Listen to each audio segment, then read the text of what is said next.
Bonjour mon ami. C'est votre amie Julie qui est toujours présente sur le web, pour répondre à vos questions bibliques.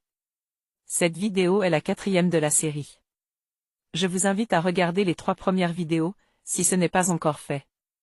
Je suis très contente de vous retrouver pour vous donner, comme je vous avais promis dans la vidéo précédente, un 3e élément de réponse à la question suivante. Quel est le secret pour comprendre la Bible? Aujourd'hui, nous allons vous parler de 2 choses extrêmement importantes pour toute personne qui veut étudier la Bible et progresser dans son étude. La première chose mon ami, c'est qu'il faudra éviter les mauvaises compagnies. En effet, en 1 Corinthiens chapitre 15, verset 33 et en Proverbes chapitre 13, verset 20, la Bible montre clairement que d'autres personnes peuvent avoir de très mauvaises influences sur nous. En 2 Corinthiens chapitre 6, versets 14 à 17, la Bible nous rappelle qu'il n'y a aucune relation entre la lumière et les ténèbres. En Deutéronome chapitre 7, versets 1er à 4, Dieu a demandé aux Israélites de ne pas se lier par mariage avec les nations païennes. En Psaume 1er verset 1er à 3, et en Psaume 26, versets 4 et 5, le psalmiste David nous demande de bien faire attention aux personnes que nous fréquentons. En Psaume 139, versets 20 à 22, David exprime son aversion et son dégoût pour les ennemis de Dieu. Mon cher ami, comme nous venons de le voir, il est nécessaire de rester à une très bonne distance des personnes qui ne servent pas Dieu.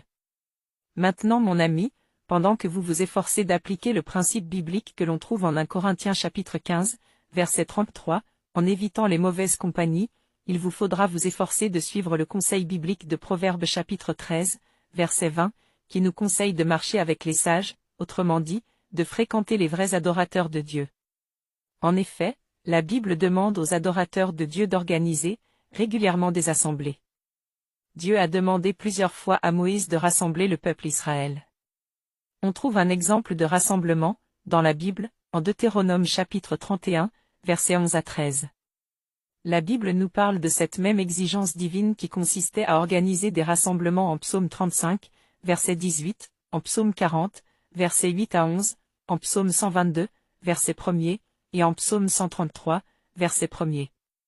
Jésus avait également l'habitude d'organiser des réunions dans le temple.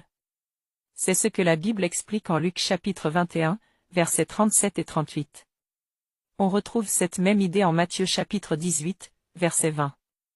Et plus près de nous, c'est l'apôtre Paul qui nous explique toute l'importance d'organiser périodiquement des réunions, en Hébreux chapitre 10, versets 24 et 25.